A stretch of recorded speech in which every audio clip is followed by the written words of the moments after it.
Retour sur le plateau de Pollutech TV, Pollutech Horizon 2013 pour un grand débat consacré aux filières REP, aux filières de responsabilité élargie des producteurs. J'ai à mes côtés Guillaume Duparé qui est directeur collecte et relations institutionnelles chez Écosystème, qui est un éco-organisme qui opère dans le domaine des 3E, des déchets d'équipements électriques et électroniques.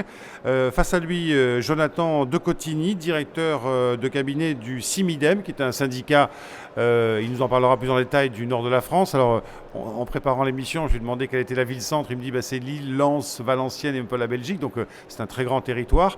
Et puis, Olivier Guichardaz de Déchets Info, rédacteur en chef de Déchets Info, qui est un observateur éclairé du monde du déchet. Alors, l'objectif de cette émission est très simple. La première filière REP, je ne sais pas si elle s'appelait comme ça d'ailleurs, c'était 1979 avec les huiles usagées, ça a commencé par ça, donc il y a un certain temps. Ensuite on a eu 94 me semble-t-il emballage avec éco-emballage, et puis c'est monté petit à petit en puissance avec les D3E, je le disais, là maintenant les déchets d'ameublement, il y a eu les véhicules hors d'usage. Bon, un certain nombre de REP se sont mis en place. Ces REP qui en fait ont pour objectif de faire financer par les producteurs, c'est le principe du pollueur-payeur, faire financer par les producteurs la fin de vie, le recyclage, etc., le traitement de leurs produits. Et puis ça a impacté aussi bien évidemment les collectivités et les ménages. Les ménages pourquoi ? Parce qu'on leur a demandé de trier pour mieux collecter, on leur a demandé d'aller vers les déchetteries, et on sait que c'est une assez belle réussite en France, le réseau de déchetteries, je crois que c'est de mémoire 4000 il y a un peu plus de 4000 déchetteries, et puis les collectivités locales, et c'est pour ça que Jonathan De Cotigny est avec nous, qui ont eu à gérer au fur et à mesure des flux avec des montées en compétences, de la professionnalisation, des problèmes de sécurité dans les déchetteries. Voilà, c'est de tout ça dont on voudrait parler, sur la base d'un rapport parlementaire qui a été établi, je crois, cette année, par deux députés.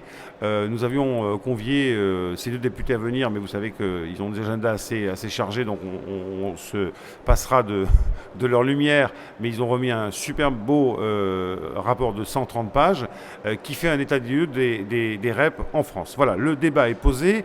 Je vais d'abord donner la parole peut-être à Guillaume Duparé, parce qu'il représente l'un des éco-organismes, pour nous dire basiquement ce qu'est un éco-organisme. D'abord. Oui, bonjour. Parlez bien près du micro, voilà. Alors, un éco-organisme, c'est d'abord une belle histoire. C'est un dispositif de coproduction. C'est une coproduction entre différents acteurs. Seul, on ne peut pas grand-chose. On représente du coup des producteurs, dans notre domaine d'activité, des producteurs dans le domaine de l'électrique et de l'électronique, qui mettent sur le marché des téléviseurs, des machines à laver, des électroménagers, des appareils de froid, nos téléphones portables également. Bref, une palette d'objets de consommation courants ou moins courants. C'est un dispositif pour la filière des 3E qui repose sur une réglementation européenne avec des objectifs très ambitieux dans le domaine de la protection de l'environnement et du développement durable au sens large, et qui se décline du coup en France sur une organisation qui associe à la fois les producteurs, metteurs sur le marché, les distributeurs. Nous en avons énormément chez Écosystème, de toute taille, des tout petits, comme des grandes surfaces alimentaires et des grandes surfaces spécialisées. Et puis également, bien sûr, l'économie sociale et solidaire à travers nos partenariats solides avec Emmaüs et Envie. Donc l'idée, c'est que les producteurs de machines à laver, de réfrigérateurs, de téléphones portables, d'ordinateurs, de petits électroménagers comme un fer à repasser, mettent au pot pour financer effectivement la fin de vie de leurs produits. Et c'est ce qu'on voit sur les factures quand on va chez Darty ou ailleurs. Il y a l'éco-contribution, et non pas une taxe, c'est une éco-contribution, il y a eu des grands débats là-dessus, qui montrent que pour chaque appareil acheté, il y a une petite part qui est souvent infime, mais les volumes font que ça fait beaucoup d'argent à l'arrivée, qui permet de prendre en compte effectivement la fin de vie des produits. Oui, c'est un élément essentiel. C'est une éco-participation qui a cette particularité. J'ai dit contribution ? Oui, c'est pareil. Participation. Du moment qu'on n'emploie pas des termes comme taxe qui résonnent avec de la fiscalité. Voilà. Là, on est sur un dispositif qui est très innovant. C'est un dispositif qui permet de financer notamment tout le stock des produits historiques. Avant la mise en place de la filière. Puisque la filière est somme toute assez récente. Elle date, nos premières collectes remontent à novembre 2006. Donc c'est très très récent. Et donc ce financement en amont, qui est un financement très particulier, puisque c'est un financement qui est éco-modulé en fonction d'un certain nombre de critères relatifs notamment à de l'éco-conception. Alors c'est vous qui faites la modulation. Très c'est vous qui faites la modulation. Si par exemple je prends Philips, vous dit en année 1 on faisait tel produit conçu de telle manière, en année 2 on a fait énormément d'efforts et on vous le prouve et on vous le démontre, c'est vous qui faites la modulation? Vous prenez l'exemple des téléviseurs. Sur l'exemple des téléviseurs, il y a globalement 2 barèmes.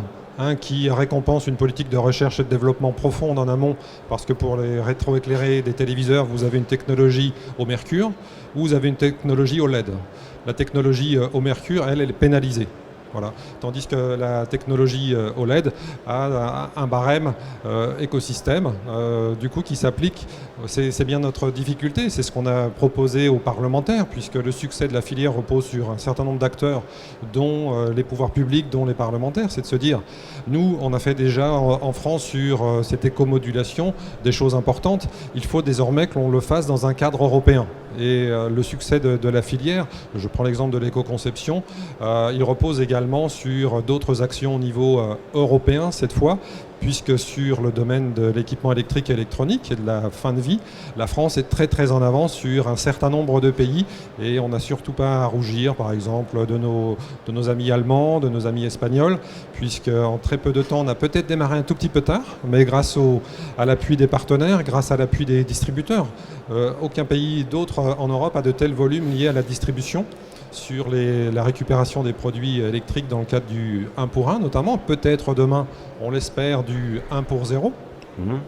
C'est une question là qui va se décider ces jours. Je pense que l'interlocuteur... Je rentre dans un magasin, je n'achète rien, mais je pose un téléviseur, on doit me le reprendre. Alors ça, on l'a déjà proposé. On a 6000 petits meubles dans les magasins pour de la dépose gratuite, sans obligation d'achat. On précise que tout ce qui n'est pas produit en France, c'est-à-dire un téléviseur qui est produit en Corée du Sud, c'est le metteur sur le marché qui est responsable, qui est lui désigné comme producteur. Alors, pour clarifier un petit peu la situation, et vous le disiez, la réglementation des 3E, la filière des 3E est une transposition d'une réglementation européenne. Il y a plusieurs façons de mettre des filières REP en place, soit réglementation européenne, soit réponse française à une réglementation d'origine européenne, ce qui n'est pas tout à fait la même chose. C'est-à-dire ça concerne par exemple les emballages ménagers, les lubrifiants, dont on parlait tout à l'heure. Réglementation purement nationale pour les pneus, par exemple, où là c'est la France qui décide de faire ça. Et puis accord volontaire entre metteurs sur le marché, ça concerne notamment les cartouches, pour faire simple. Donc il y a plusieurs façons, et c'est là que je voudrais que Olivier Guichardat vous éclaire, plusieurs façons d'organiser la fin de vie, la prise en compte de la fin de vie des produits. Est-ce que ça vous paraît, Olivier, déjà une bonne solution d'avoir différents systèmes, et puis peut-être la France, qui est très volontariste, qu'elle avait du retard, d'en rajouter en permanence. Quelle est votre vision sur ce sujet-là ? Ça m'est un peu difficile de dire si c'est forcément la bonne solution. Ce qu'on peut dire, c'est qu'effectivement, il y a en gros 2 types de filières de REPS. Les filières qu'on dit financières, entre guillemets, c'est-à-dire des filières qui ne collectent pas elles-mêmes, qui ne trient pas elles-mêmes, qui ne recyclent pas elles-mêmes. C'est par exemple éco-emballage. Et puis, il y a les filières qu'on dit opérationnelles, qui sont en fait généralement semi-opérationnelles. C'est le cas de la filière des 3E, où l'éco-organisme collecte ou fait collecter, plutôt en général pour les D3E, ce sont soit les collectivités locales, soit la distribution qui font la collecte. Mais une fois que la collecte est faite, les éco-organismes prennent en charge eux-mêmes le traitement des déchets ainsi collectés. Donc, je l'ai dit, il y a la filière des 3E qui est dans ce cas-là, il y a la filière mobilier qui est en cours de montage, la filière DDS, les déchets diffus spécifiques. En gros, c'est tous les produits chimiques qu'on a dans nos déchets. Voilà, il y a ces 2 modes d'organisation. Moi, ce que je constate en tant qu'observateur, c'est que force est de reconnaître qu'avec éco-emballage, notamment la filière historique qui a été montée en 1993, les tensions avec les collectivités locales sont persistantes depuis 20 ans maintenant. Et je constate que sur les filières opérationnelles, il n'y a pas les mêmes tensions. Je pense que ça tient Bon, ça tient peut-être à éco-emballage pour partie. On ne va pas refaire l'histoire. Je pense que ça tient aussi au mode d'organisation. Un éco-organisme financier, en gros, il est un peu dans la position de l'inspecteur des travaux finis.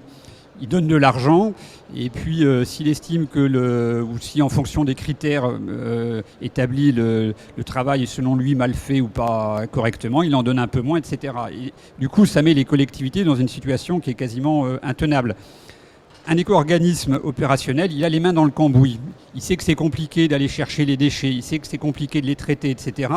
Et je pense que ça incite à davantage de modestie, on va dire.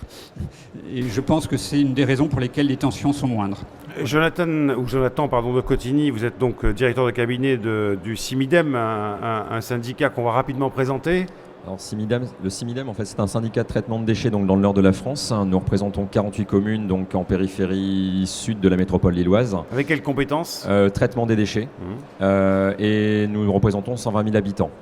Alors effectivement, bon, pour rebondir un petit peu sur ce que disait Olivier Guichardaz, concernant les REP, effectivement, moi j'ai pu voir l'évolution des REP au travers d'une autre casquette qui est celle du Cercle national du recyclage pour lequel je travaillais précédemment. Donc j'ai pu voir les négociations des différentes évolutions de barèmes, éco-emballage ou même les montages d'écosystèmes, tout ça.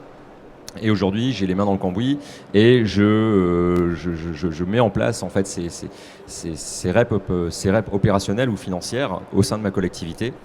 Et effectivement, il y a différents niveaux de tension et on a vu pas mal d'évolutions. Il faut reconnaître une chose aujourd'hui, c'est que par exemple au niveau des éco-emballages, il y a quand même une petite évolution financière des soutiens qui ont été fournis auprès des collectivités. Soutiens qui, à notre goût, ne sont pas encore suffisants.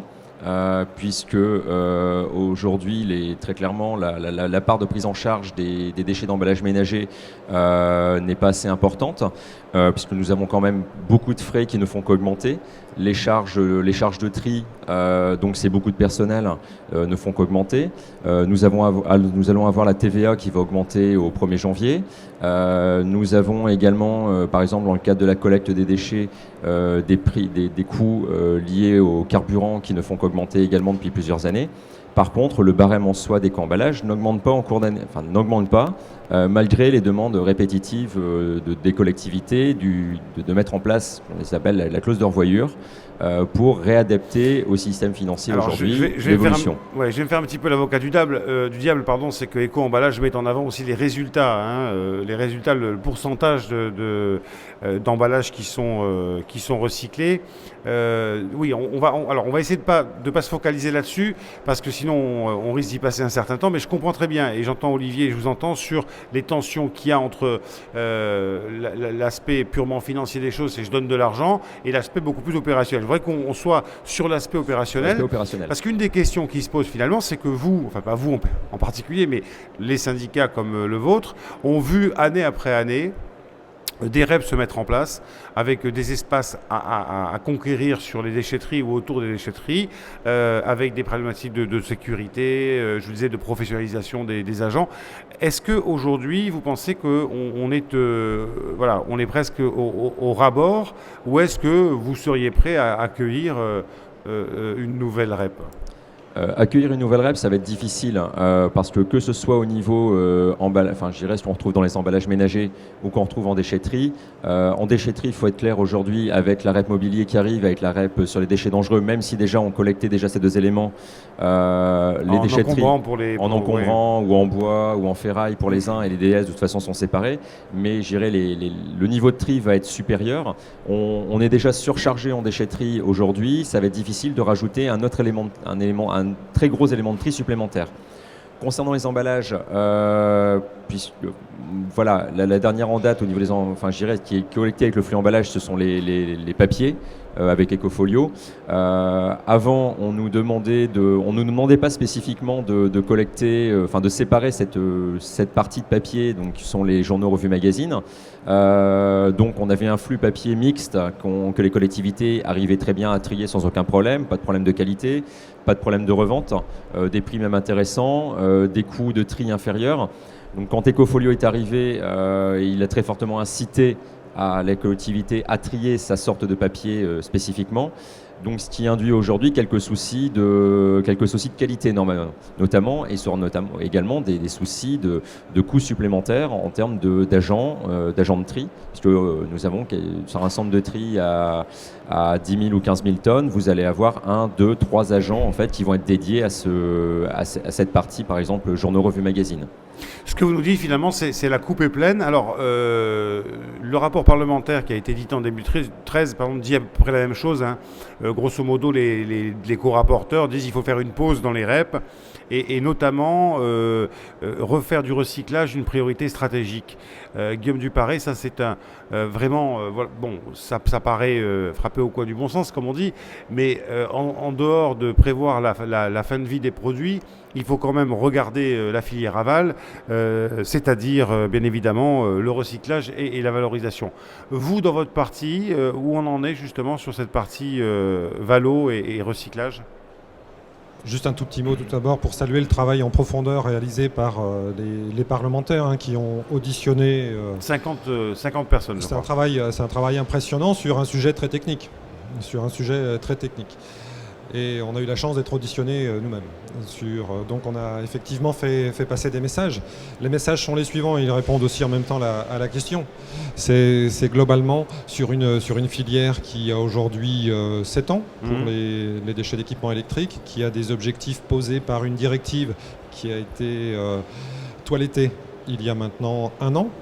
C'est, pour faire simple, quasiment doubler les volumes de collecte au bénéfice du recyclage, avec un impact emploi et matières stratégiques à aller collecter de premier plan. Pour aborder quelques chiffres, aujourd'hui, 1000 tonnes gérées par la filière des 3E, c'est 8 emplois. Donc on se dit que si on double les volumes de collecte, il y a probablement la possibilité, les temps sont durs en ce moment, de créer environ 3500 emplois, puisque 3500 emplois, ce sont les emplois aujourd'hui de la filière pour une collecte exprimée en kilos à l'habitant de 7 kilos. Et la directive nous parle de pourcentage à atteindre sur les mises de marché, mais en français, ça veut dire globalement doubler les volumes de collecte à horizon 2019. Alors pour les doubler, il y a des enjeux considérables. On parlait tout à l'heure des collectivités. On a un enjeu énorme sur les villes, le cœur de ville, les villes denses. On a aujourd'hui la possibilité, quand on habite dans ces villes, de déposer sous le trottoir. Il y a un dispositif d'encombrant mélange. On a vu que dans les collectivités qui avaient innové sur ce sujet-là, en changeant un petit peu les consignes de tri, en coproduction avec les éco-organismes pour apporter du service. On a vu par exemple, c'est à côté du territoire de Jonathan, sur l'île métropole, on augmente, tenez-vous bien, nous les collectes, depuis que le dispositif est en place, sur l'impossibilité de déposer ces produits électriques sur le trottoir, de 35%. Oui, donc on sent que chacun vous vous êtes parlé, que chacun s'est adapté, en tout cas, et qu'on a une optimisation des filières. On a vu, je ne sais pas si on peut le revoir, un petit schéma. Alors sur l'écran géant, ça va être un peu compliqué de le lire, mais pour vous dire, la part qui est en rouge, Guillaume, la part qui est en rouge... Oui, c'est ça. Aujourd'hui, sur le recyclage, il y a un enjeu qui est énorme sur les plastiques. Pour faire simple, il y a un enjeu énorme sur les plastiques. Avant la filière, c'était un traitement relativement sommaire du copoons et de l'exportation. Aujourd'hui, dans ces plastiques, compte tenu des enjeux, il nous faut arriver, et les process et les recherches-développement aujourd'hui sont au point, et il y a déjà des usines en France qui tournent et qui n'existaient pas avant la filière, et qui réussissent à séparer, notamment dans les plastiques, tout un tas de polymères, et notamment à retirer les retardataires de flammes bromées, notamment ces RFB. Et ensuite, on peut raisonner, et je crois que c'était le sujet du débat d'avant, sur de la boucle fermée et de l'économie circulaire, c'est-à-dire que le plastique d'une bouilloire, demain, il peut très bien aller dans une boucle fermée avec un process qui est déjà en cours à Angers. C'est pas loin, Angers, ça marche. On a d'autres installations aussi qui fonctionnent, du côté de Beauvais, bref, il y a tout un tas de choses. Et demain, ça ira, ce plastique recyclé, directement dans les process de fabrication avec des niveaux de pureté quasiment identiques à ceux de la matière première vierge. Le plastique, en l'occurrence, et donc le résidu de pétrole, en amont. Olivier, sur effectivement les filières, les éco-organismes opérationnels, vous l'avez dit tout à l'heure, c'est quand même une meilleure approche, en tout cas, c'est ce que j'ai entendu. Je dis qu'il y avait moins de tension. Il y avait moins de tension. Alors voilà, j'aimerais qu'on creuse un petit peu. Oui. Bon, on ne peut pas passer d'un état zéro, c'est comme l'accélération d'une Ferrari, c'est d'une 2 chevaux, on ne passe pas de 0 à 100 en 4 secondes. Donc évidemment, ça prend du temps, mais est-ce que de votre point de vue, on arrive aujourd'hui à avoir une meilleure visibilité, on parlera après d'autres sujets, mais une meilleure visibilité sur le rôle de chacun et sur le cheminement qu'un déchet a et suit? Sur l'organisation opérationnelle, oui, je pense que les choses sont assez claires. Le rôle de chacun, je pense qu'il y a encore des ajustements. On sait que la gouvernance des filières en général, d'une part, et des éco-organismes en particulier, est toujours un peu en débat.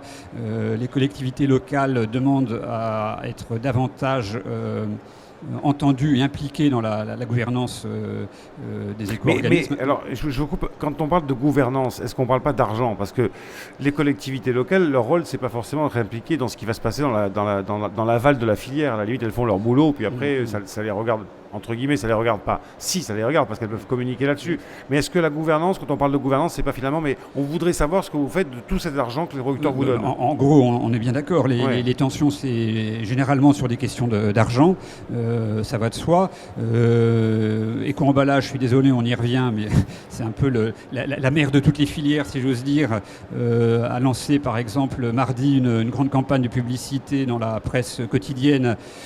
Personnellement, ça m'a un peu surpris parce que d'un côté, Éco-emballage refuse de participer financièrement à la campagne de l'ADEME en faveur de la prévention des déchets et du tri, alors que leur cahier des charges les y oblige, cahier des charges auxquels ils ont répondu favorablement, vu qu'ils ont demandé un agrément sur la base de ce cahier des charges. Donc, d'un côté, ils refusent de verser cet argent-là, et de l'autre côté, ils font une campagne de communication qui n'a d'autre intérêt que de s'auto-promouvoir et de promouvoir leurs actionnaires et leurs contributeurs. C'est un peu choquant et je comprends que dans ces situations-là, les collectivités locales tiquent un peu. C'est quand même l'argent des consommateurs qui est versé via les contributions qui sert aux industriels à faire leur autopromo. Bon, c'est un peu limite, on va dire. Alors, sur d'autres filières, peut-être Jonathan, votre point de vue sur ce que vient de dire Olivier Guichardaz? Je dirais effectivement par rapport à on ne va pas non plus s'étendre non plus éternellement sur Éco-emballage, mais c'est vrai qu'il y a des incompréhensions de la part des collectivités. Je dirais, c'est même pas des incompréhensions sur le terrain, puisque les responsables régionaux, lorsqu'on les rencontre, les relations se passent bien. Ils ne font qu'appliquer, je dirais, les consignes qu'ils reçoivent en fait de leur maison mère. Je dirais les incompréhensions sont vraiment avec la direction générale et puis la politique globale de l'éco-organisme en soi.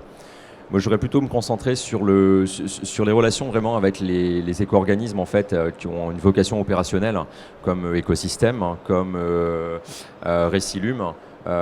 Aujourd'hui, c'est vrai que les relations se passent très bien, puisqu'en fait, on est réellement parti dans une relation de partenariat. De partenariat, d'action ensemble sur un territoire, puisqu'ils agissent sur notre territoire par l'enlèvement de bacs, l'enlèvement de bennes, l'enlèvement de déchets. On va se retrouver confronté par contre à des problèmes qui sont opérationnels, logistiques, donc ça va être des problèmes d'enlèvement, puisque effectivement ces éco-organismes sous-traitent la prestation à des entreprises locales, Envie2E qui a été cité par Guillaume Duparé.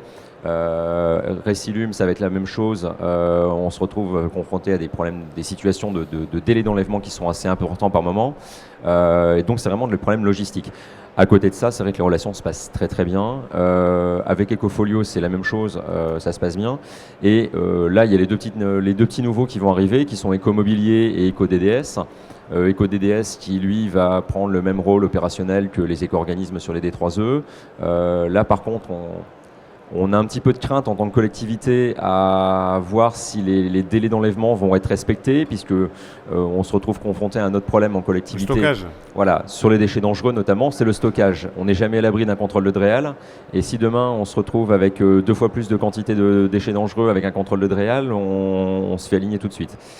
Pour les mobiliers, c'est pareil. Ce qui est, voilà, nous sommes en train de faire le choix de partir dans la filière opérationnelle. Mais effectivement, quand on regarde les fréquentations de nos déchetteries les samedis et les dimanches matins, nous espérons très fortement que l'éco-organisme sera en capacité de faire enlever les bennes le samedi, voire le dimanche matin. Puisque demain, si la benne est remplie, dès que la benne est remplie en déchetterie, c'est pas compliqué, les agents de déchetterie orienteront les meubles en bois vers la benne bois, les meubles en ferraille vers la benne ferraille et tout le reste en encombrant. Donc c'est tout ce qu'ils perdront au niveau des éco-organismes. Alors ce qui sous-tend aussi votre discours, c'est effectivement les coûts, parce que les coûts logistiques qui ne cessent de grimper. On a un peu ouvert la boîte de Pandore finalement, faut pas se cacher. On peut avoir une démarche tout à fait vertueuse, mais quand il faut enlever dans des délais contraints, à chaque fois c'est déjà au plan environnemental un peu compliqué, mais bon, là on est dans une démarche globale, mais effectivement ça coûte de l'argent. Et quand on reprend le rapport parlementaire, on lit comment peut-on expliquer que les 926 millions d'euros de l'éco-contribution, dont plus des 2/3 pour éco-emballage, ne parviennent pas ni à enrayer la hausse des coûts, ni à provoquer une baisse drastique des volumes. Alors, sur la hausse des coûts, moi j'ai toujours entendu dire, il y a une dizaine d'années que je travaille dans ce domaine-là, que finalement au départ on était là pour limiter les hausses, en se disant ça va coûter moins cher que ce que ça aurait dû coûter. Et puis on s'est dit, à terme, ça va finir par coûter moins cher. Or, que ce soit la taxe ordures ménagères ou la redevance incitative, on n'a pas l'impression aujourd'hui, il faut être honnête, que les ménages, que les citoyens payent moins cher. Au contraire, il y a une inflation. Et j'aimerais comprendre à quoi est liée cette inflation. Olivier Guichard-Daz. Et puis après, Guillaume Duparé. En deux mots, c'est vrai que si on raisonne globalement, on ne comprend pas pourquoi les REP n'arrivent pas à contenir l'augmentation des prix. Mais il faut raisonner par flux. C'est-à-dire sur les D3E, la création de la filière D3E a permis, sur ce flux-là de déchets, de faire baisser les coûts supportés par les collectivités locales. C'est évident parce qu'elles n'ont plus le coût de traitement. Oui. Donc voilà, et qu'elles sont défrayées partiellement, au moins sur les coûts de collecte. Donc si on raisonne par flux, les REP font effectivement baisser les coûts. Le problème, c'est que sur le plan global, ce qui coûte cher, ce qui a coûté de plus en plus cher, et ce à quoi est due la hausse de la taxe ou de la redevance d'ordures ménagères, c'est simplement le fait que, enfin simplement si on peut dire, le fait qu'on a mis à niveau la gestion de ces déchets par rapport à ce qu'elle était. Il faut quand même se souvenir qu'avant, dans les années 80, la décharge, c'était souvent un trou et qu'on refermait une fois que le trou était plein. Et puis le traitement des fumées sur les incinérateurs n'était pas ce qu'il est actuellement. Il n'y avait pas de méthanisation, il n'y avait pas de TMB, etc. On a des traitements qui sont, on peut le dire, plus vertueux, en tout cas moins polluants, avec un impact environnemental extrêmement limité, voire quasiment dans l'épaisseur du trait. Et ça a forcément un coût. C'est entre autres pour ça que les coûts globaux de gestion des déchets ménagers ont augmenté. Les REP n'y sont pour rien. Vous l'avez expliqué aux parlementaires, Guillaume Duparé ? Alors, nous, sur le petit domaine des D3E, quelques chiffres. Quand une collectivité nous confie ses machines à laver, ses téléviseurs, c'est une économie pour elle, si elle devait traiter tous nos standards. C'est public, ça c'est un chiffre public, de 450 € la tonne. Voilà. Pourquoi ? Parce que derrière, on a des coûts de logistique, on a des coûts de... Et on arrive vite à une tonne avec des D3E. Voilà. On verse parallèlement. On n'est pas du tout sur les montants cités par Olivier sur les volumes ni de la TEOM, la taxe d'enlèvement des ordures ménagères, encore moins de la ROM. Nous, on est modestement sur des millions d'euros versés aux collectivités locales. Mais l'un dans l'autre, effectivement, plus se développent les dispositifs de REP, d'ailleurs demandés par les élus locaux pour une prise en charge, c'est ce que vous décriviez tout à l'heure sur le dispositif en amont. C'est une substitution finalement du contribuable qui, lui, doit rester avec sa taxe d'enlèvement versus une montée en puissance du redevable qui, lui, dans son acte d'achat, doit contribuer dès la phase amont finalement à la bonne gestion de son déchet futur. Les deux questions précédentes, à la fois sur la communication et sur la gouvernance. On va y venir sur la communication. On va y venir précisément. Mais je voulais creuser un petit peu le sujet sur effectivement l'augmentation de la taxe d'enlèvement d'ordures ménagères ou de la redevance incitative. Vous n'êtes pas à la redevance incitative. Nous ne sommes pas à la redevance incitative. C'est un choix de la part de nos élus de ne pas être à la redevance puisque nous avons autour de chez nous des mauvais exemples. Nous avons notamment l'une des premières collectivités en France qui est Mormal-Maroilles à être passée en redevance incitative, qui est même revenue dessus, qui est repassée en taxe parce qu'ils ont essuyé les plâtres surtout. Pour la petite anecdote. Ils retrouvaient, lorsque des gens amenaient des canapés en déchetterie, il n'y avait plus de mousse dans les sièges, dans les assises, ils étaient remplis de sacs poubelles. Donc voilà, tous les bacs étaient découpés puisque les gens retiraient les puces à l'époque. Voilà, on a plein de mauvaises expériences là-dessus. Et on a même vu certains cas où la nuit, vers minuit et demi, on allait on a vu des gens aller avec leur sac poubelle, mettre ça dans la poubelle du voisin. Bon, il ne faut pas caricaturer non plus la RI parce que... La différence, c'est qu'aujourd'hui, nous sommes intimement convaincus, c'est que la redevance incitative ne permet pas de faire baisser les coûts. Ça permet de la répartir différemment au niveau des contribuables. Mais ça ne permet pas de faire baisser les coûts, puisque les coûts de toute façon les coûts induits par la collecte ou le traitement des déchets sont là, donc il faut à un moment les payer. Donc à un moment qu'on l'on fasse payer 90% par les usagers, 10% par les entreprises qui sont sur notre territoire, ou rééquilibrer de manière différente, de toute façon il faut récupérer une somme. Les parlementaires qui ont établi ce rapport n'ont pas la même vision que vous, hein. Eux ils disent qu'il faut renforcer la redevance incitative. La vision est différente. Alors après, aujourd'hui au niveau des coûts, je dirais que l'on soit en tome ou en redevance, il y a une chose qui a été, je dirais on n'a pas encore parlé sur ces coûts qui augmentent. Aujourd'hui, il y a beaucoup de collectivités qui se retrouvent dépourvues de concurrence au niveau des prestataires sur leur territoire. Soit c'est quelque chose qui n'est pas politiquement correct et qui ne se dit pas souvent, soit par arrangement de la part de certains prestataires, soit parce que nous sommes dans des territoires ruraux et les distances sont trop importantes pour les prestataires pour venir collecter ou faire de la collecte, faire du traitement, s'occuper d'une déchetterie. Donc c'est assez compliqué. Aujourd'hui, en tant que collectivité, on subit, je dirais, les prix que l'on nous propose au niveau des entreprises lorsque nous lançons nos appels d'offres. Nous avons eu des appels d'offres, par exemple, sur des incinérateurs, sur la valorisation énergétique il n'y a pas très longtemps sur notre syndicat. Nous avons l'incinérateur qui était le plus près de chez nous n'a pas répondu, n'a pas voulu répondre. Donc nous sommes obligés de faire 40 km avec nos ordures ménagères pour pouvoir aller les porter sur un incinérateur. Et le deuxième qui a répondu se trouvait à 50 km. Donc effectivement, c'était un petit peu compliqué, mais on est obligé dès qu'il y a une réponse, on est obligé de prendre le mieux disant. Après, il y a aussi l'effet de la fiscalité globale, qui n'est pas négligeable, que ce soit au niveau de la TVA, que ce soit au niveau de la TGAP qui augmente, c'est pas négligeable au final à la fin de l'année, puisqu'elle s'applique sur les ordures ménagères, mais également sur les déchets dangereux. Il y a également la fiscalité locale, c'est-à-dire qu'au niveau de la valorisation énergétique, il y a la fameuse taxe communale d'1,50 € par tonne entrante, donc à la fin ça fait quand même des chiffres, et mis bout à bout, effectivement ça ne fait qu'augmenter. Et nous, en tant que collectivité, on essaie de limiter la casse en essayant de stabiliser ces coûts, mais on n'a pas d'autre choix qu'à un moment d'aller, sachant que les soutiens augmentent, mais très légèrement, les soutiens financiers des éco-organismes augmentent très légèrement. La vente de matériaux, quant à elle, ne fait que diminuer depuis 3 ans. Les prix à la revente ne font qu'en diminuer. Et ben, le delta, il faut bien aller le chercher quelque part. On va chez le contribuable, malheureusement. Guillaume Duparé. Non, moi je rappellerai tout simplement que sur le succès des filières REP et de l'adhésion des collectivités, on se le répète jamais assez, mais en réalité les collectivités sont sur les filières REP sur un principe de volontariat. Sur un principe de volontariat. Et alors il y a un horizon très très différent entre toutes les différentes REP, celles qui sont d'origine purement nationale et puis d'autres sur le contexte européen. Et en tous les cas, celle dans laquelle j'exerce, elle a le mérite d'être opérationnelle. Alors c'est vrai, Jonathan nous dit qu'on a les mains dans le cambouis et que parfois il peut avoir des difficultés, mais est-ce qu'elles sont vraiment liées à l'organisation de l'éco-organisme de la filière ?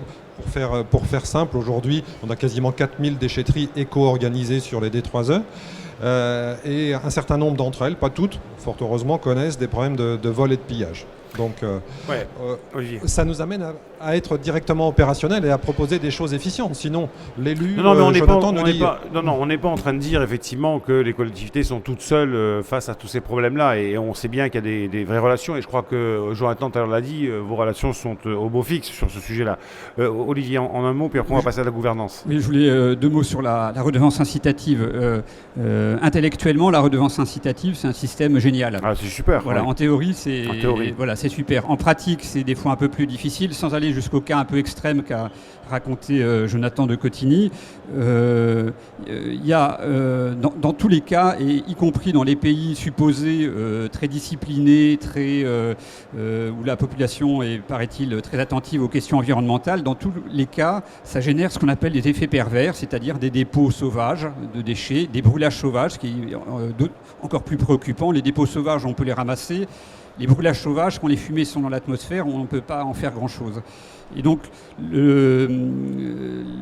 la redevance incitative est un système à manier avec beaucoup de précautions pour tenter, si possible, de limiter ces choses-là. Et par ailleurs, en termes de coûts, Jonathan l'a dit, la redevance incitative ne fait pas baisser les coûts. Ne serait-ce que parce que pour la mettre en place, dans la phase de mise en place, il y a des coûts supplémentaires, et même en phase de fonctionnement, parce que c'est un peu plus complexe que simplement la taxe ou la redevance simple. Voilà.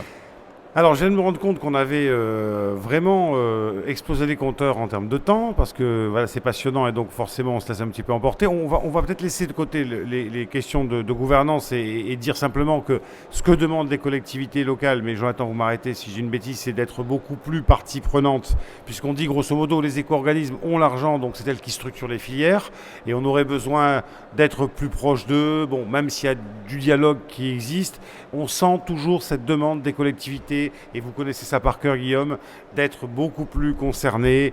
Les organismes qui représentent les collectivités, enfin je ne vais pas les citer, mais reviennent constamment, je dirais, sur le sujet.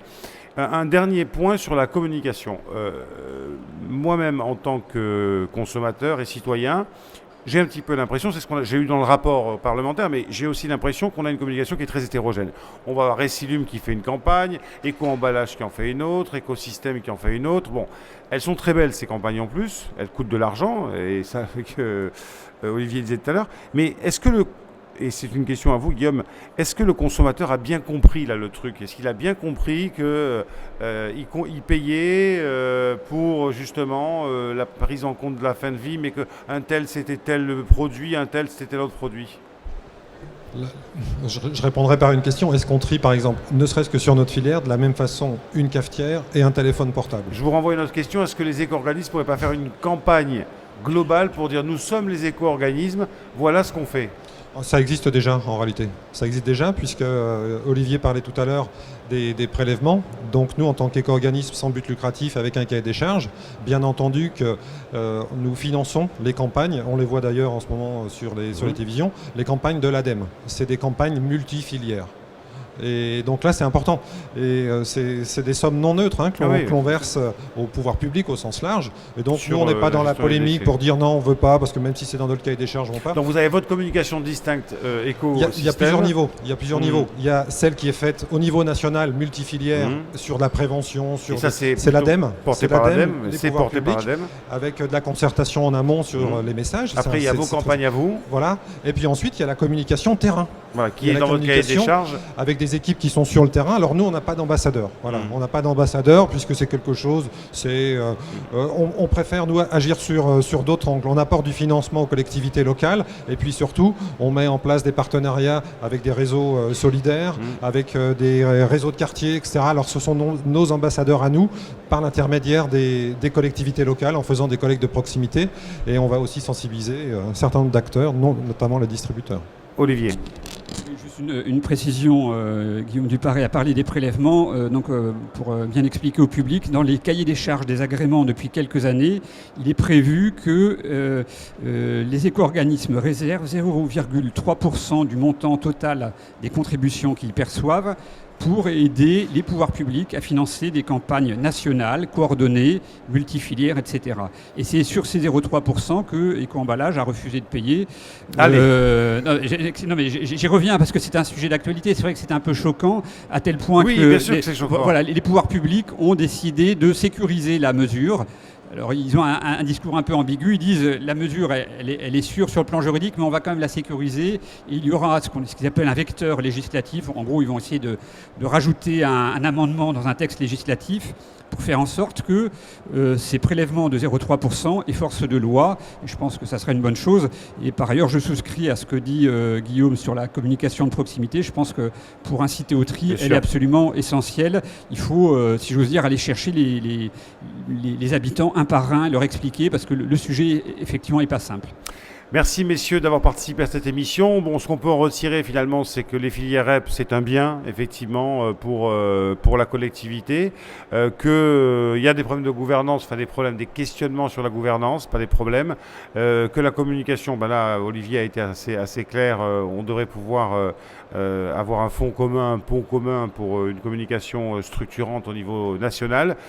Pour le reste, je vous renvoie bien évidemment à tous les journaux spécialisés et notamment à la lettre déchet info d'Olivier qui évidemment aborde tous ces sujets. Je voudrais remercier Jonathan d'être venu exprès à Polytech depuis sa région Nord-Pas-de-Calais, encore qu'on n'est pas très loin, donc ça va.